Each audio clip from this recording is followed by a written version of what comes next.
What's up everyone? Welcome back to the channel। तो अब हम स्टार्ट करने जा रहे हैं अपना फिजिकल एजुकेशन। किस तरीके से पढ़ना है, कितना कितना पढ़ना है, क्या क्या पढ़ना है, वो सब मैं आपको इस वीडियो में बताऊंगा। तो बहुत अच्छे से देखना और आप अपनी तैयारी शुरू कर दो। किस तरीके से क्या क्या कितना कितना, बस अभी आइए लेट्स बिगिन।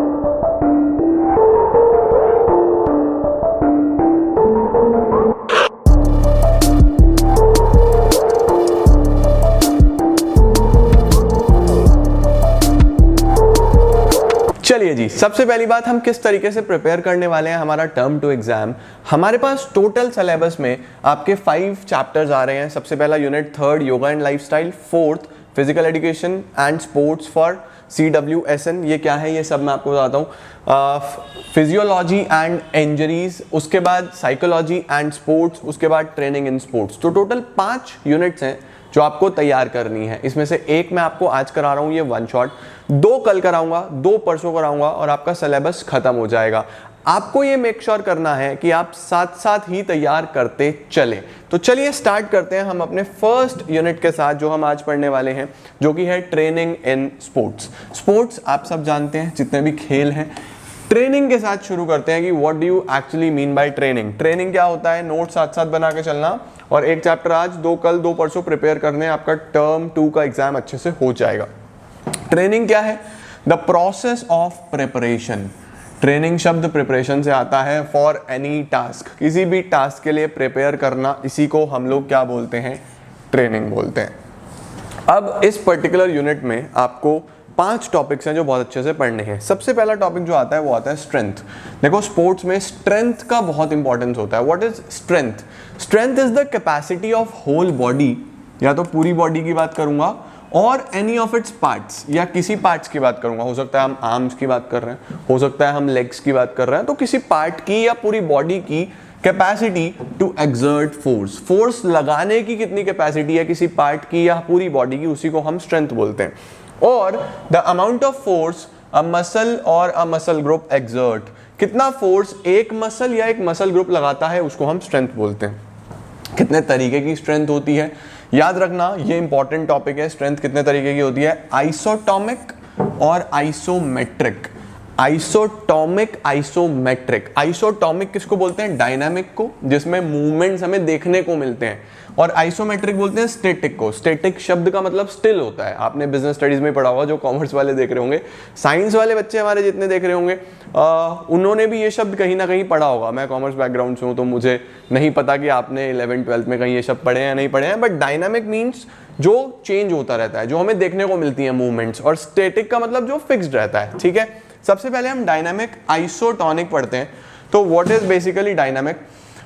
डायनामिक स्ट्रेंथ में it is related to movements. Movements देखने को मिलती हैं, जैसे पुलअप्स, पुशअप्स। पुलअप्स पुशअप्स करते हैं ना हम लोग, जब पुलअप और पुशअप हम करते हैं तो साफ साफ मूवमेंट देखने को मिलती है, हैंड्स की, बॉडी की, राइट। तो इसमें मूवमेंट्स क्लियरली विजिबल होती हैं, इसी को हम डायनामिक या स्टैटिक स्ट्रेंथ बोलते हैं।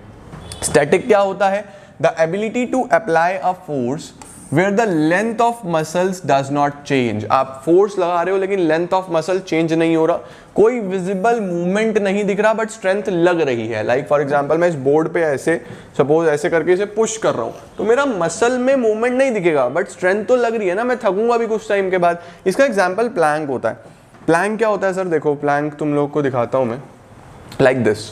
ये एक प्लैंक है, बस इस तरीके से। अब ऐसा लग रहा है कि एक इंसान बड़ा आराम से बैठा हुआ है, बट स्ट्रेंथ इसकी भी लग रही है। ये कोर स्ट्रेंथ पे बेसिकली जो लोग काम करते हैं, कोर के लिए होता है ये पर्टिकुलरली। इसके बाद हम चलते हैं और चीज़ों की तरफ। स्टैटिक में तो बस मीनिंग आता है, ठीक है, जिसमें मूवमेंट विजिबल नहीं होता, बट डायनामिक में आपको मूवमेंट देखने को मिलता है। 3 प्रकार की हमारे पास डायनामिक या फिर आइसोटोनिक स्ट्रेंथ होती है। एक होती है मैक्सिमम, एक होती है एक्सप्लोसिव, एक होती है स्ट्रेंथ एंड्योरेंस। सबसे पहले हम बात करते हैं मैक्सिमम। मैक्सिमम होता है the ability of an individual to work against maximum resistance. मतलब कि देखो, रेजिस्टेंस क्या है? रेजिस्टेंस होती है जो आपको स्टिल रोक के रखती है एक जगह पे। तो आपको अपनी पूरी फोर्स लगानी है, एनर्जी लगानी है, स्ट्रेंथ लगानी है उस रेजिस्टेंस के अगेंस्ट। लाइक फॉर एग्जाम्पल, मैं जिम में गया हूँ, तो जो डंबल है वो नीचे की तरफ जाएगा, तो मुझे ऊपर लेके आना है अपनी स्ट्रेंथ की मदद से, राइट। तो ability to work against maximum resistance, जैसे वेट लिफ्टिंग में होता है, जैवलिन थ्रो में होता है। एक बार नीरज चोपड़ा जी ने फुल मैक्सिमम स्ट्रेंथ के साथ जैवलिन थ्रो करा और वो बन गए वर्ल्ड चैंपियन, राइट। तो इस तरीके से रिक्वायर्ड फॉर शॉर्ट पीरियड, ये यूजुअली शॉर्ट पीरियड के लिए एक बार स्ट्रेंथ लगती है, मैक्सिमम होती है।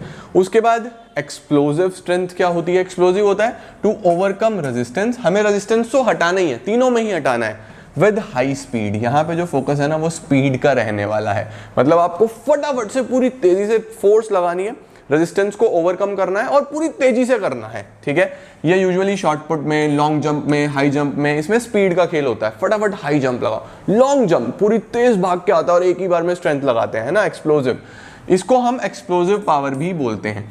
इसके बाद तीसरी कौन सी होती है? Strength endurance. स्ट्रेंथ एंड्योरेंस क्या होता है? कॉम्बिनेशन होता है स्ट्रेंथ का और एंड्योरेंस का। एंड्योरेंस यूजुअली अगर आम भाषा में बात करूं तो स्टैमिना, आप कितने लंबे समय तक कोई काम कर पा रहे हो, है ना। लाइक फॉर एग्जांपल हम लोग जाते हैं, हम लोग स्टेयर्स चढ़ते हैं, कुछ स्टेयर्स चढ़ते हैं, कुछ लोग 4 स्टेयर में थक जाएंगे, कुछ 8 में थक जाएंगे, कुछ फटाफट ऊपर नीचे, तो हम लोग बोलते हैं आपका एंड्योरेंस बड़ा जबरदस्त है यार, स्टैमिना बड़ा जबरदस्त है। तो it is the ability to overcome resistance. देखो डेफिनेशन एक ही चलेगी, ability to overcome resistance, ability to overcome resistance, ability to overcome resistance. बस यहाँ पे स्पीड का खेल है, यहाँ पे मैक्सिमम लगा देनी है। और यहाँ पे फटीग के केस में भी, फटीग मतलब थकने के केस में भी, मतलब आप थक रहे हो बट फिर भी आप काम कर रहे हो, आपने ब्रेक लिया, आपका एनर्जी वापस से रिटेन हो गया, आपने फिर काम करना शुरू कर दिया। तो ये होता है हमारे पास कौन सा? Strength endurance. It can be static और डायनामिक, ये स्टैटिक मूवमेंट्स में भी चल सकता है, डायनामिक मूवमेंट्स में भी चल सकता है। और इसके अंदर क्या एग्जांपल्स आते हैं? Long distance races, swimming, cycling, इसके अंदर ये सारी चीज़ें चलती हैं, ठीक है जी। Methods to improve strength, strength कैसे इम्प्रूव हो सकती है? फिर से वही आइसोमेट्रिक एक्सरसाइजेस से, आइसोटोनिक एक्सरसाइजेस से और आइसोकाइनेटिक एक्सरसाइजेस से। सबसे पहले आइसोमेट्रिक कौन सी होंगी? आइसोमेट्रिक वही होंगी जिसके अंदर मूवमेंट विजिबल नहीं होगा, और आइसोटोनिक में मूवमेंट आपको क्लियरली दिख रहा होगा। There are no direct movements, ठीक है। In these muscles do not change their length. Work done बिल्कुल जीरो दिखाई देता है, आपको दिखता नहीं है कि वर्क कुछ हो रहा है या नहीं हो रहा है। यूजुअली वर्क डन अगर आपको कैलकुलेट करना हो तो फॉर्मूला होता है फोर्स इनटू डिस्टेंस मूव्ड, ठीक है, एक डायरेक्शन में। Then these exercises can ever be done by an injured person, मतलब कि ये वाली जो एक्सरसाइजेस होती हैं जैसे प्लैंक हो गया, इस तरीके की एक्सरसाइजेस वो एक इंजर्ड पर्सन भी कर सकता है। तो कौन कौन सी होती हैं हमारे पास बेसिकली आइसोमेट्रिक एक्सरसाइजेस? एक बार चेक करते हैं। आइसोमेट्रिक एक्सरसाइजेस दिखाता हूँ आप लोगों को। हम देखते हैं इसमें आइसोमेट्रिक एक्सरसाइजेस,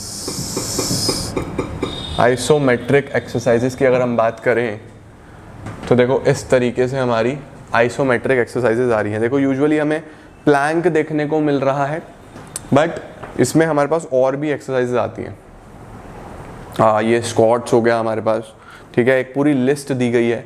यहाँ पे अगर हम बात करें तो देखो प्लैंक है, लो स्क्वाट है, स्प्लिट स्क्वाट है, वॉल सिट है, ऐसी बहुत सारी एक्सरसाइज होती है। तो ये सब आइसोमेट्रिक में आ जाती हैं। इसके बाद कौन सी होती है हमारे पास?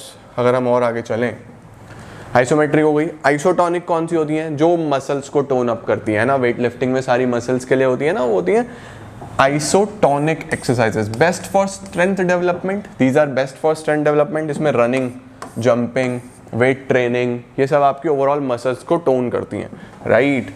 अच्छा, आइसोमेट्रिक कौन ना करे? चिल्ड्रन ना करें और अनट्रेन्ड पर्सन्स ना करें। इंजर्ड पर्सन कर सकता है, वो भी प्रिकॉशन के साथ, ओके।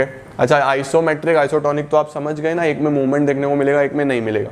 आइसोकाइनेटिक कौन सी होती है? आइसोकाइनेटिक में एक स्पेशल काइंड ऑफ मशीन आ जाती है, जैसे हम जिम में करते हैं ना कि फॉर एग्जांपल बाइसेप्स के लिए आप मशीन से कर रहे हो तो मूवमेंट देखने को मिलेगी और वो एक ही मसल को हिट करेगा एक ही पर्टिकुलर एंगल के साथ, राइट।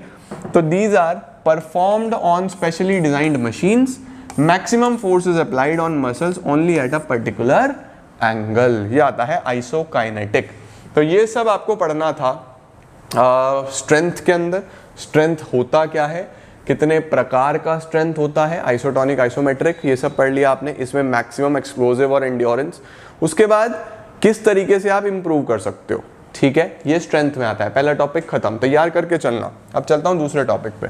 दूसरा होता है एंड्योरेंस। एंड्योरेंस की बात मैं अभी कर ही चुका हूँ। आम भाषा की अगर मैं बात करूँ, एक नॉर्मल लेमेंस वर्ड में, स्टैमिना क्या है जी? The ability to sustain an activity. आप कितने लंबे समय तक कोई एक्टिविटी कर सकते हो, उसी को हम स्टैमिना या एंड्योरेंस बोलते हैं। और the ability to resist fatigue, कितने टाइम तक आप थकते नहीं हो, ठीक है। It is usually measured by number of repetitions. कौन इंसान कितने अच्छे रेप्स लगा रहा है, रेपिटेशंस कर रहा है, कितनी देर तक आप भाग पा रहे हो, है ना, कितनी स्प्रिंट्स लगा पा रहे हो, ये सारी चीजें आ जाती हैं हमारे पास। ये क्या शो करते हैं? हमारा एंड्योरेंस या फिर स्टैमिना।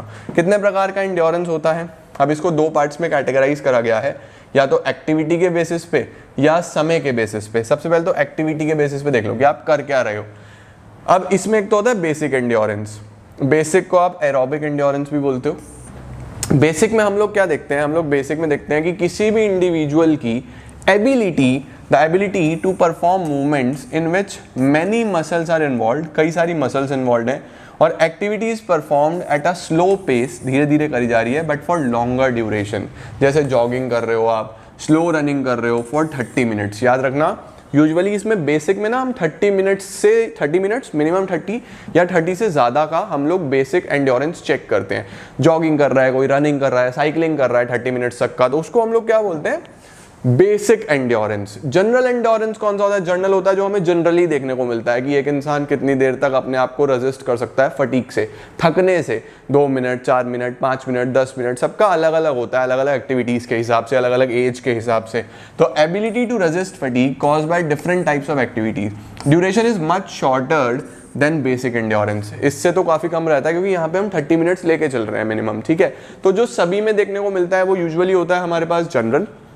फिर हम थोड़ा स्पोर्ट्स पर्सन्स की बात करें, एक्टिविटीज वाले लोगों की बात करें, तो उनमें हमें बेसिक।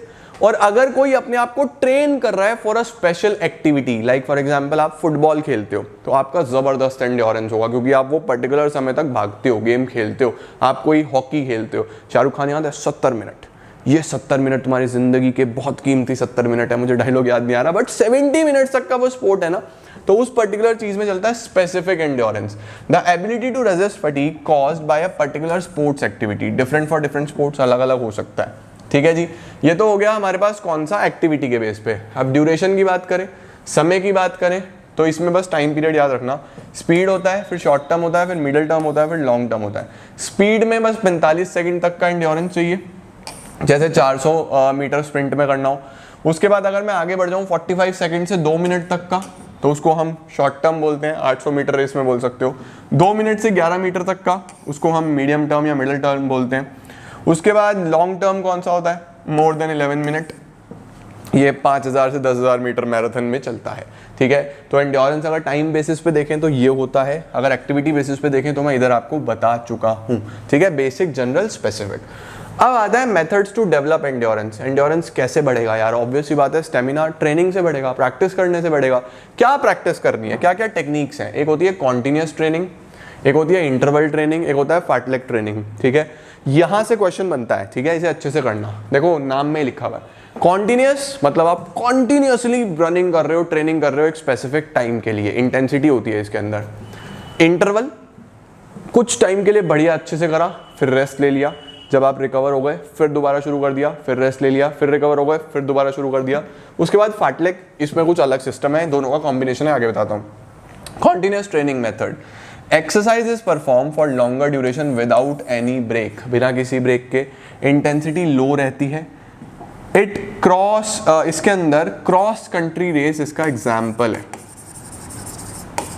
ठीक है, मतलब आपको लंबे समय तक भागना है। इसमें जो हार्ट बीट ऑफ इंडिविजुअल होती है वो 140 से 160 बीट्स पर मिनट तक चली जाती है। नॉर्मली हम 120 कंसीडर करते हैं, बट क्योंकि आप कर रहे हो धीरे धीरे धीरे धीरे धीरे धीरे, लेकिन लंबे समय तक आप भाग रहे हो, रनिंग कर रहे हो, साइकिलिंग कर रहे हो, इंटेंसिटी इतनी ज्यादा नहीं है, बट आप कॉन्टिन्यूसली कर रहे हो, है ना। तो इसमें जो आपकी हार्ट बीट है वो 140 से 160 बीट्स पर मिनट जाती है। ड्यूरेशन कम से कम 30 मिनट लेके चलना है।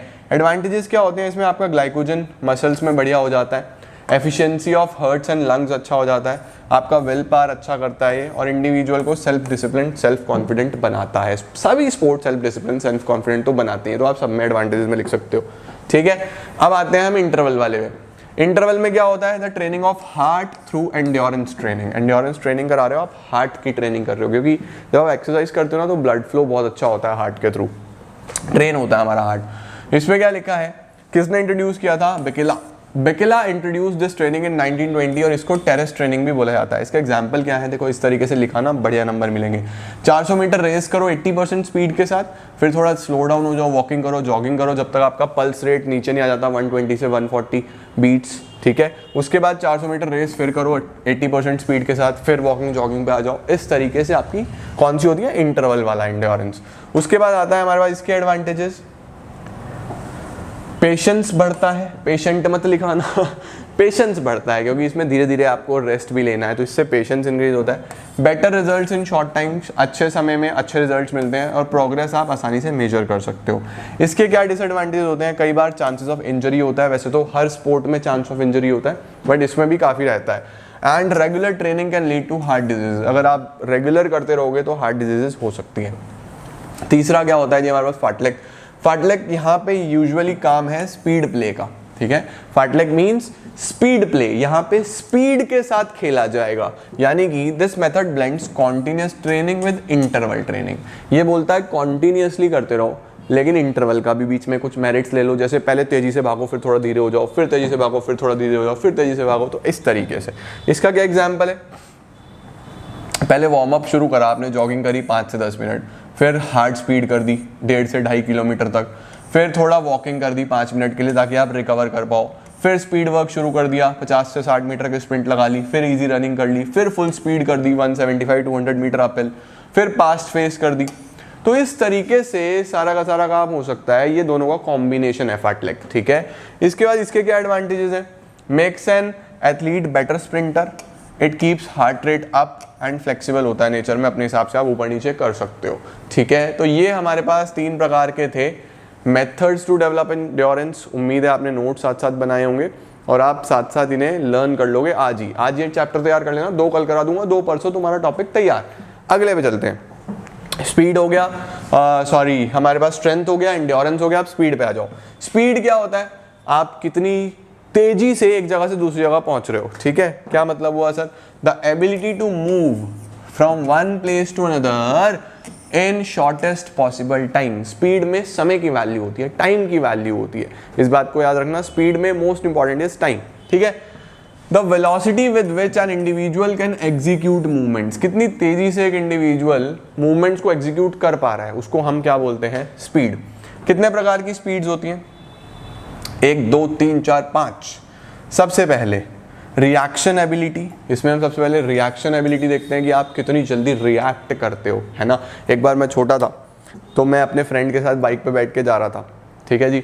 अब सलेंसर बहुत गर्म था उस टाइम, हम बस नॉर्मली वही हवाई चप्पल पहन के घूमते थे पूरे दिन, कुछ भी गर्मी के टाइम पे, तो बस फटाफट से वो चप्पल थोड़ी छोटी थी मैंने पहन ली। अब क्या हुआ जी, उसकी बाइक के जैसे ही पीछे बैठा, पैर लगा सीधा सलेंसर पे, गर्म एकदम पैर हटाया मैंने।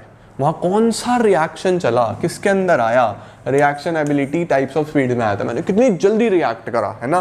The ability to react effectively and quickly to an action, ठीक है। ये 2 तरीके का होता है, एक सिंपल रिएक्शन और एक कॉम्प्लेक्स रिएक्शन। सिंपल होता है जिसमें आपको ऑलरेडी पता होता है कि आपको रिएक्ट करना है, जैसे एक स्प्रिंटर है, स्प्रिंट लगा रहा है 400 मीटर की, तो जैसे ही वो सीटी बजेगी तो उसे पता है मुझे फटाफट से रिएक्ट करना है और भागना है ना। जबकि कॉम्प्लेक्स में क्या होता है कि आपको पता नहीं है, अनएक्सपेक्टेड है। अब जैसे वो साइलेंसर पे पैर रखा गया, अनएक्सपेक्टेड था, मैं सोच के थोड़ी ना बैठा था कि पैर रखूंगा फिर हटाऊंगा, अनएक्सपेक्टेड। सिमिलरली जब आप क्रिकेट खेलते हो, एक बैट्समैन ऐसे साइडवेज खड़ा होकर क्रिकेट खेल रहा है, अब उसको नहीं पता कि यॉर्कर आएगा या बाउंसर आएगा, वो जैसे ही आएगा उसको तभी रिएक्ट करना है। यॉर्कर आएगा तो उसे नीचे एकदम से करना पड़ेगा मैनेजर, बाउंसर आएगा तो फिर खुद नीचे बैठना पड़ेगा, है ना। तो इस तरीके से सब कॉम्प्लेक्स रिएक्शन में आ जाता है। अभी गर्ल्स कह रही होंगी ये क्या यॉर्कर और बाउंसर, बट बहुत सारी गर्ल्स क्रिकेट देखती हैं, मुझे बताना आपको समझ आया या नहीं आया। एक्सेलरेशन एबिलिटी क्या होता है, the ability to achieve maximum speed from low speed. Acceleration ability होता है कि आप किस तरीके से स्पीड बढ़ाते हो। जैसे आपने बहुत सारे जो लोग रेस में होते हैं, आपने उन्हें देखा होगा, आपने अलग अलग मैराथन्स देखे होंगे, यूजुअली पहला राउंड धीरे लगा दिया, फिर दूसरा धीरे लगा दिया, थर्ड में पूरी तेज स्पीड बढ़ा दी और चौथे में पूरा तेज भाग के गए, तो वो एक्सेलरेशन एबिलिटी शो करता है। Movement speed, ability to do a movement in minimum time, आपको एक मूवमेंट करना है मिनिमम टाइम में, जैसे बॉक्सिंग में फटाफट, रेसलिंग में फटाफट करना होता है।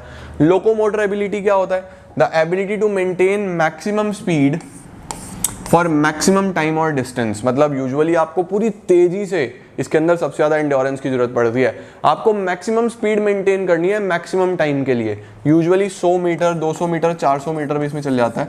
400 मीटर रेस में भी लोकोमोटर एबिलिटी लगती है, ठीक है। स्पीड एंड्योरेंस क्या होता है? स्पीड एंड्योरेंस होता है ability to perform movements in high speed and in conditions of fatigue. बेटा जहां पे भी एंड्योरेंस आ रहा होगा ना, तो याद रखना एंड्योरेंस के साथ सीधा सीधा फटीग का लेन देन है। चल जा भाई, क्या बात हो गई? एंड्योरेंस में फटीग का लेन देन है कि आप थक रहे हो लेकिन आप तब भी मेंटेन कर रहे हो चीजें, ठीक है। ये हमारे पास होती हैं टाइप्स ऑफ स्पीड्स, ठीक है। अब आता है मेथड्स टू डेवलप स्पीड। क्या क्या मेथड है स्पीड डेवलप करने के? सबसे पहला होता है एक्सेलरेशन रन, दूसरा होता है पेस रन। पेस रन क्या होता है? सब कुछ पूरा डिस्टेंस कवर करना है कांस्टेंट पेस पे, पूरी कांस्टेंट पेस पे आप भाग रहे हो, प्रैक्टिस कर रहे हो, ऐसे स्पीड बढ़ती है।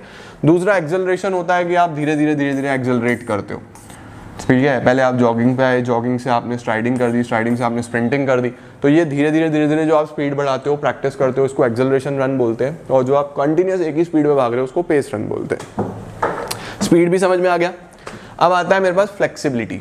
फ्लेक्सिबिलिटी, आपकी बॉडी कितनी फ्लेक्सिबल है, आप कितना अपने आप को मोड़ तोड़ पा रहे हो। यूजुअली फ्लेक्सिबिलिटी हम योगा में देखते हैं सबसे ज़्यादा, योगा भी पढ़ाऊंगा अभी आप लोगों को। बट फ्लेक्सिबिलिटी होता क्या है? The range of motion available in joints, आप कितना ज़्यादा अपने जॉइंट्स को मूव करवा पा रहे हो। और ability to execute movements with greater aptitude, ठीक है जी। कितने प्रकार का होता है? एक होता है पैसिव, एक होता है एक्टिव। पैसिव कौन सा होता है? The ability to do movements with external help. Passive और एक्टिव वैसे भी आप समझ सकते हो। एक्टिव होता है किसी भी चीज को एक्टिवली करना, पैसिव होता है स्टिल रहना, किसी और की मदद से करना, ठीक है। तो फ्लेक्सिबिलिटी में याद रखना दो प्रकार की, एक्टिव, पैसिव। एक्टिव आप खुद एक्टिवली अपने आप को फ्लेक्सिबल देख पा रहे हो, आप अपनी मसल्स को, जॉइंट्स को मूव कर पा रहे हो। और पैसिव होता है आप किसी की हेल्प से कर रहे हो, ठीक है। तो पैसिव में क्या है? The ability to do movement with external help, जैसे स्ट्रेचिंग करना with the help of a partner, ठीक है। एक पार्टनर की मदद से आप स्ट्रेचिंग कर रहे हो कि मैं लेट गया, उसके बाद मैं अपने लेग्स को ऊपर उठा रहा हूं, बट मेरा पार्टनर मुझे हेल्प कर रहा है, मैं एक पॉइंट के बाद नहीं स्ट्रेच कर पा रहा, बट मेरा पार्टनर मदद कर रहा है, तो वो पैसिव में आ जाएगा। एक्टिव की बात करूं तो ability to do movements for longer distance without any external help, मैं खुद कर पा रहा हूं। ये भी दो प्रकार का होता है, स्टैटिक। एक्टिव में भी स्टैटिक और डायनामिक। देखो एक्टिव में भी क्या होता है? स्टैटिक होता है कि आप एक जगह बैठे हुए हो, आप लेट रहे हो, उसमें स्ट्रेच कर पा रहे हो। डायनामिक होता है स्पोर्ट्स से पहले वार्म अप करना, इस तरीके की चीजें। अब मेथड्स टू इंप्रूव फ्लेक्सिबिलिटी में सबसे पहले आता है बैलिस्टिक मेथड। बैलिस्टिक में क्या होता है सर? मूवमेंट इज परफॉर्म्ड, आप स्ट्रेच कर रहे हो with swing and in a rhythmic manner. मतलब आप एक मूवमेंट परफॉर्म कर रहे हो जिसमें आप अपना पूरा स्विंग कर रहे हो बॉडी को, और एक रिदम में स्ट्रेच हो रहा है। मतलब कि फॉर एग्जांपल आप स्ट्रेच कर रहे हो ऐसे लेफ्ट से, तो पूरा बॉडी मूव हो रहा है, एक स्ट्रेच मिल रहा है और रिदम में चल रहा है काफी ज्यादा, ठीक है। इसमें अगर आपको एग्जाम्पल देखना हो तो हमारे पास जो बैलिस्टिक मेथड होता है वो लगभग इस तरीके से होता है कि पूरा बॉडी स्ट्रेच कर दिया और एक रिदम में, ठीक है। इसके बाद अगर हम सेकंड पे चलें तो दूसरा होता है स्टैटिक स्ट्रेचिंग। अब देखो स्टैटिक जिसमें बॉडी फिर से स्टिल रहेगा, और डायनामिक जिसमें बॉडी मूव होगा, है ना। तो स्टैटिक में involves gradual easing into the stretch, बस बहुत धीरे धीरे आप स्ट्रेच करते हो, एंड होल्डिंग द पोजीशन, और आप पोजीशन को होल्ड करते हो। सर वो कैसा होता है? अगर हम स्टैटिक स्ट्रेचिंग पे चलें तो देखो इस तरीके से बहुत धीरे और पोजीशन को होल्ड करके रखते हो, इस तरीके से, इसको हम बोलते हैं स्टैटिक स्ट्रेचिंग। डायनामिक में आपका पूरा बॉडी मूव करता है। देखो डायनामिक इस तरीके से पूरा लेग्स भी, आर्म्स भी, सब पूरे प्रॉपर मूव कर रहे हैं, वो डायनामिक में आ जाता है। Controlled leg and arm swings that takes you gently to limit of your range of motion. मतलब आप पूरा रेंज ऑफ मोशन करते हो, और दोनों ही चीजें arms as well as legs इसमें इन्वॉल्व होती हैं। उसके बाद PNF होता है, ये काफी ज्यादा एक्सपर्ट, जो काफी एडवांस्ड जो एथलीट्स होते हैं वो इस स्ट्रेचिंग को यूज करते हैं। Proprioceptive neuromuscular facilitation technique, PNF technique जो है, it is used by advanced sports persons for gaining flexibility. ये usually with the help of trainer करते हैं। और इसमें PNF की स्ट्रेचिंग की बात करें तो इस तरीके से स्ट्रेचिंग पूरा प्रॉपर आपको देखने को मिलती है। तो ये आपके पास स्ट्रेचिंग आ गया जी। ठीक है। फ्लेक्सिबिलिटी के लिए होता है ये सारा के सारी चीज़ें, ये सब इम्प्रूव करते हैं आपकी फ्लेक्सिबिलिटी को, ठीक है। Methods to improve flexibility. इसके बाद आपके पास जो लास्ट टॉपिक होता है इस चैप्टर में, इस यूनिट में, वो है कोऑर्डिनेटिव एबिलिटी। कोऑर्डिनेटिव एबिलिटीज क्या होते हैं? Those abilities which enable the individual to do various activities properly. मतलब देखो, अगर मैं पढ़ा रहा हूँ तो जो मेरे ब्रेन में है वो यहाँ पे लिखा हुआ है, उसके बाद मैं अपने हैंड्स भी मूव कर रहा हूँ, मैं बॉडी भी मूव कर रहा हूँ, तो ये सब कोऑर्डिनेटिव एक्टिविटीज हैं कि मोशंस हैं, मैं कोऑर्डिनेट कर पा रहा हूँ अपने वर्ड्स के साथ, अपने मूवमेंट्स को, एक्शंस को, है ना, एज वेल एज एफिशिएंटली। अच्छा, क्या लिखा है? अवर एक्यूरेसी, आप कितने एक्यूरेटली स्पोर्ट्स परफॉर्म कर रहे हो, आपका रिदम, फ्लो, कॉन्स्टेंसी, ये सब आपकी इन एबिलिटीज पे, कोऑर्डिनेटिव एबिलिटीज पे डिपेंड करता है। कितने प्रकार की कोऑर्डिनेटिव एक्टिविटीज होती हैं? सबसे पहले लिखा है ओरिएंटेशन। ओरिएंटेशन में क्या होता है? The ability to realise position of body और its parts in space and time. Orientation ये होता है कि आपकी बॉडी या आपके अलग अलग पार्ट्स कितने अच्छे से आप पोजीशन में आ पा रहे हो, कितने अच्छे से आप पोजीशन में नहीं आ पा रहे। कई बार आपने स्पोर्ट्स पर्सन को कहते सुना होगा कि मैं सही टाइम पे सही पोजीशन में नहीं आ पाया, उस वजह से मैं रेस हार गया, या मेरी पोजीशन सही नहीं थी। यूजुअली कई स्पोर्ट्स में होता है कि हमारी पोजीशन सही नहीं थी, जैसे शूटिंग में होता है कि आर्म पोजीशन सही नहीं थी जिस वजह से गड़बड़ हो गया, तो ये आता है हमारे पास ओरिएंटेशन में। उसके बाद आपके पास आता है कपलिंग। कपलिंग में क्या होता है? The ability of a player to move his physical organs in order to do activities. किस तरीके से प्लेयर अपने फिजिकल ऑर्गन सही समय पे मूव कर पा रहा है। जैसे क्रिकेट में होता है ना, सही समय पे बॉल के साथ मूव करना, है ना, आउट स्विंग है तो उस हिसाब से लाइन को कवर करके छोड़ना, इन स्विंग है तो किस तरीके से बैट को सही टाइम पे नीचे लेके आना, तो वो सब कपलिंग एक्टिविटी में आ जाता है। उसके बाद reaction, ability to react effectively and quickly, कितना अच्छे से आप और कितना क्विकली रिएक्ट कर पा रहे हो, ये इस वाली एक्टिविटी में आ जाता है। Then balance, ability to control your body position. अगर हम जिम में जाते हैं तो कई बार हम बॉल के ऊपर अपने लेग्स के मदद से खड़े हो जाते हैं या कोशिश करते हैं बैलेंस करने की, तो वहाँ पे ये एबिलिटी चलता है। Then rhythm, ability to observe the rhythm of a movement, आप कितने रिदम में काम कर पा रहे हो। जैसे क्रिकेट में बॉलर्स अगर रिदम में बॉल कर रहा होता है तो एबिलिटी होती है कि बॉल को इन स्विंग आउट स्विंग बड़ा आसानी से कर पाता है। उसके बाद अडेप्टेशन, अडेप्टेशन होता है कि आप किस तरीके से खुद को एडजस्ट कर पा रहे हो सिचुएशन के बेसिस पे, आपका बॉडी कोऑर्डिनेट कर रहा है या नहीं कर रहा है, सिचुएशन के हिसाब से कर पा रहे हो या नहीं कर पा रहे हो। तो ये बेसिकली स्पोर्ट्स में बहुत ज़रूरत होती है इस टाइप ऑफ एक्टिविटीज़ की, और इन्हें हम लोग क्या बोलते हैं? कोऑर्डिनेटिव एबिलिटीज़, ठीक है। कोई बहुत ज़्यादा इसके अंदर पढ़ने के लिए नहीं है, बस ये आपको पता होने चाहिए। एंड इसी के साथ आपका पहला यूनिट हो जाता है समाप्त। मुझे पूरी उम्मीद है आपने यूनिट बड़े ध्यान से देख लिया होगा। ये आज प्रिपेयर कर लो, जो भी बुक है, अगर बुक नहीं भी है तो नोट्स बना लो, गूगल पे सर्च कर लेना, आपको मिल जाएंगे, सब उसमें यही लिखा हुआ मिलेगा आपको, इसी तरीके की चीज़ें हर किताब में लिखी हुई मिलेंगी, आराम से आप कर सकते हो। इसके बाद कल आपको मैं 2 यूनिट्स कराऊंगा, उसके बाद परसों 2 यूनिट्स करा दूंगा, सिलेबस आपका खत्म। मुझे पूरी उम्मीद है आपकी कुछ ना कुछ हेल्प जरूर हुई होगी, और इसके बाद मिलते हैं कुछ और नई चीज़ों के साथ। Till then take care, bye bye.